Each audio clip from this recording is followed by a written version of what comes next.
You didn't wake up the day you were born. You fell asleep. That single idea has been buried, denied, mocked, and erased for thousands of years. Not because it's untrue, but because it's dangerous. If people remembered what they really are, every system built on fear, obedience, and control would shatter overnight. Today, I'm going to show you what the ancient Egyptians, the mystery schools of Greece, the yogic masters of India, and modern quantum physicists all discovered, but never agreed to say publicly. You are living inside a version of yourself, a constructed identity that was never meant to be permanent.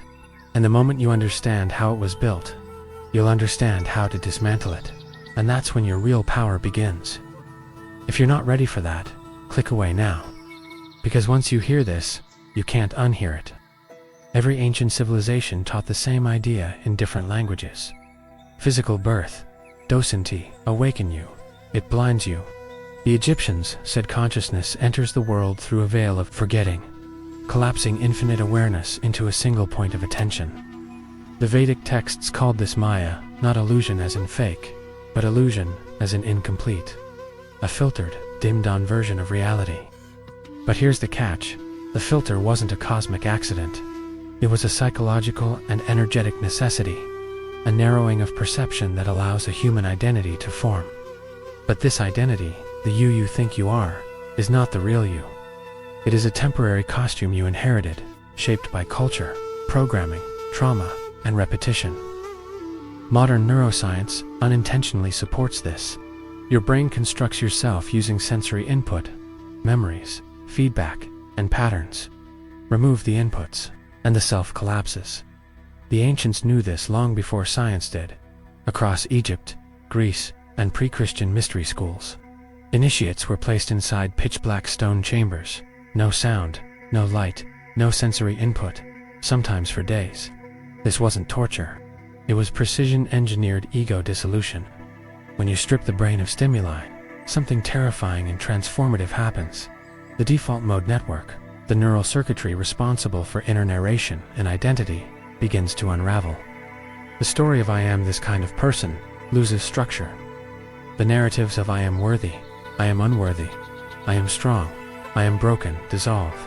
The personality you've been defending for years falls apart like wet paper. This is why initiates often panicked, clawed at the walls, begged to be released. Because when the self collapses, the mind fears death. Not metaphorical death, but total psychological annihilation. But the few who surrendered experienced something the Egyptians called the second birth. Without sensory input, without mental noise, without identity. What's left? Pure consciousness, pure awareness. The you that exists before the story.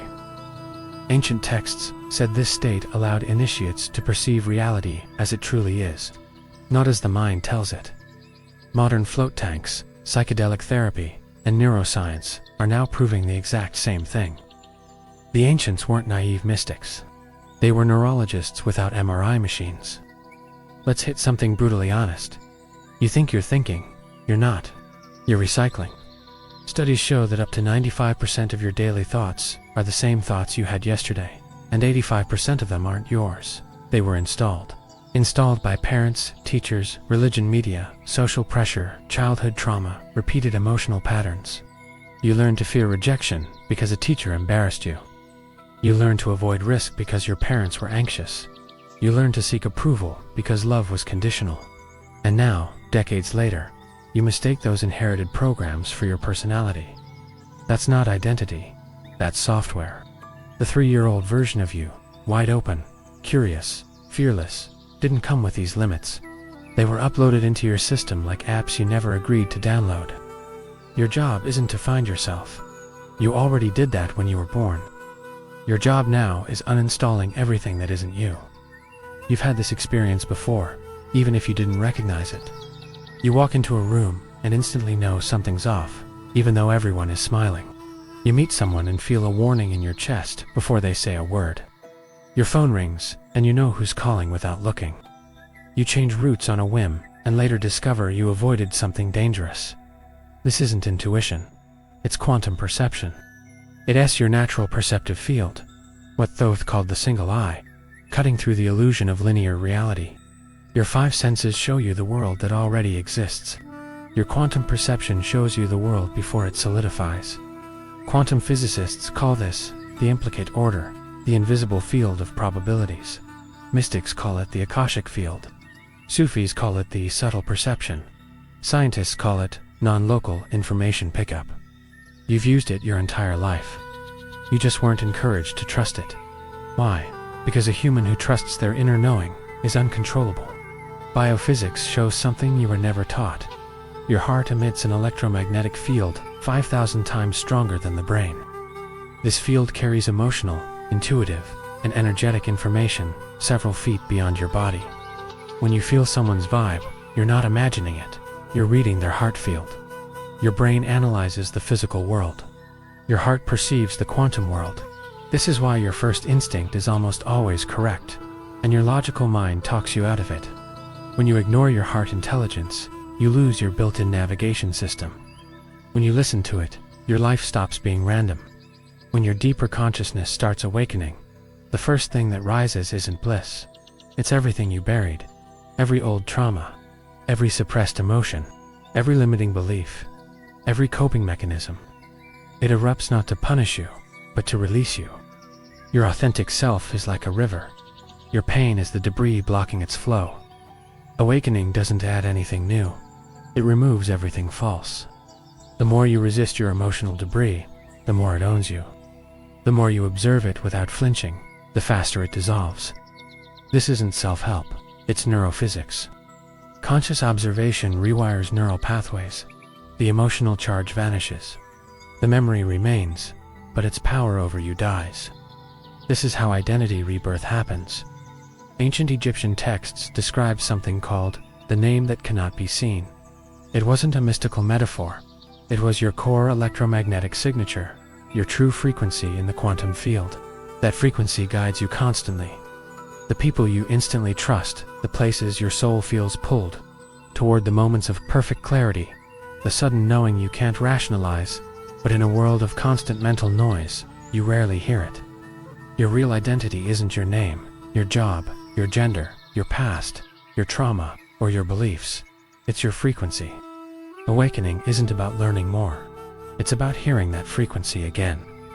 One day, something subtle starts happening. Thoughts arise, but they don't control you.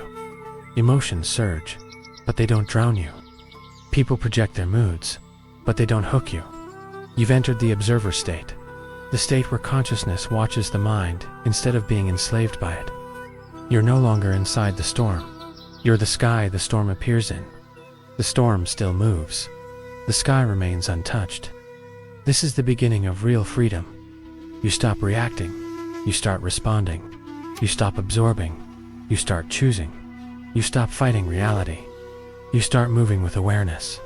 This is the moment the quantum field becomes accessible to you. Not as a concept, but as lived experience. This is where almost everyone falls. You start awakening. You start seeing deeper patterns. You start understanding things others don't see. And then a subtle illusion appears. I'm evolving faster than others. I'm more awakened. I see the truth. They don't. That's not wisdom. That's ego dressed in white robes. The spiritual ego is more dangerous than the regular ego because it uses awakening as fuel for superiority. The moment you feel above others, you've fallen asleep again. Real awakening produces humility, not hierarchy. Compassion, not comparison. Clarity, not pride. The field doesn't evolve you, it evolves through you. Here's the truth every mystic, every awakened teacher, and every quantum pioneer came to. You're not the character in your life story. You're the awareness experiencing the character. You're not the clouds drifting across the sky. You're the sky itself. The clouds, emotions, thoughts, conflicts, desires, come and go. The sky remains untouched. When this hits you deeply, fear dissolves. Not because life becomes easy, but because you realize nothing external can touch what you fundamentally are. You aren't in the universe. The universe is arising inside your consciousness. And once you understand this, your life stops being a reaction. It becomes a creation. Not through effort, not through forcing, but through alignment with your true frequency. Awakening isn't something you achieve, it's something you stop resisting. It's not dramatic. It's not mystical. It's not supernatural. It's simple. You stop pretending to be the character. You stop believing every thought. You stop inheriting other people's fears. You stop defending a story you never wrote. And in that moment, you come home to yourself. Not the small self. Not the programmed self. Not the wounded self. But the infinite awareness that has been watching your entire life unfold, silently, patiently, waiting for you to remember.